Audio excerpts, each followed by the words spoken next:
સંબંધોમાં આનંદ એ અપેક્ષા સાથે સંકળાયેલું છે.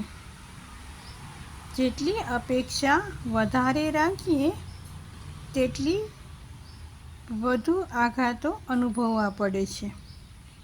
આ અપેક્ષાઓ જ આપણા દુઃખનું કારણ બને છે. અપેક્ષાઓ સંતોષાય નહીં એટલે વ્યક્તિ એમ માને છે કે સ્વજનને મારા પ્રત્યેની લાગણી ઘટી ગઈ છે, તેમને મારી સાથે કોઈ રસ રહ્યો નથી. પરંતુ હકીકતમાં આ રસ એટલે આપણી આશા, ઈચ્છા અને અપેક્ષા સંતોષવાનો રસ. સામી વ્યક્તિની જરૂરિયાતનો વિચાર પણ કરવો જોઈએ.